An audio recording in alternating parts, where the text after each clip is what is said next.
Hello, this is day 9 of Aglow 30. For the past 8 days, we've uncovered different subjects around the topic of devotion. All right, and this is day 9. We are going to be discussing another fundamental topic. All right, yesterday we discussed and we looked at how to have a proper devotion. We must have a proper knowledge of the person we are praying to, and to our theology influences our devotion. Today, I want to speak about the other side of that, which is that the end goal of our devotion is proper theology. The end goal of our worship is the knowledge of God.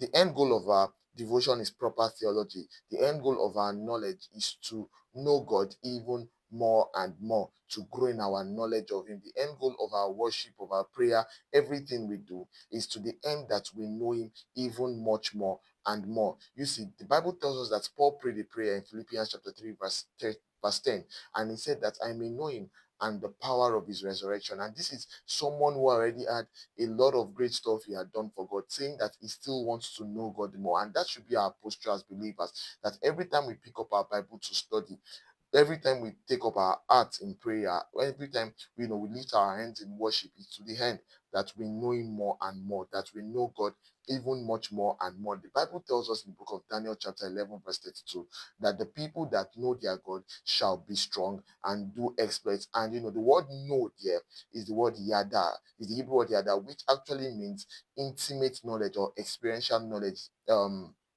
It draws its reference from Genesis chapter 4, verse 1, that talks about how Adam knew his wife. All right. And so the idea is that you can know the same way a man knows his wife, and the knowing there is actually intimate knowledge. When we talk about consummation, as it were, this is the same way you can have that kind of knowledge of God by intimacy, by building intimacy with Him, by fellowshipping with Him consistently. And that should be our heart, that we want to know God even much more and more. The believer's anthem and the believer's prayer constantly should be that old hymn that says, day by day, dear Lord God, these three things I pray: to see Thee more clearly, love Thee more dearly, and follow Thee more nearly, day by day. And so that should be our posture every time, that we want to know God more, we want to sing more, we want to love Him more, we want to follow Him more. And the beautiful thing about the believer's object of devotion is that as we behold Him as in a glass,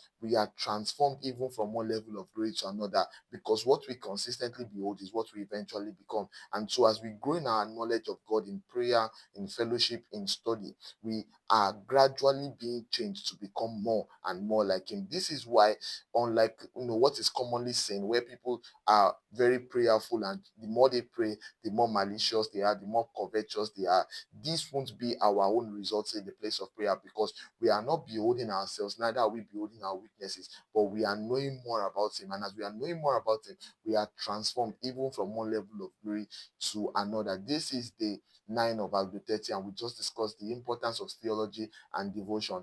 And we said that devotion is to the end that we know God even much more and more. Do well to like this video, subscribe to this channel, share with someone if this blessed you, and do well to have a lovely day. God bless you.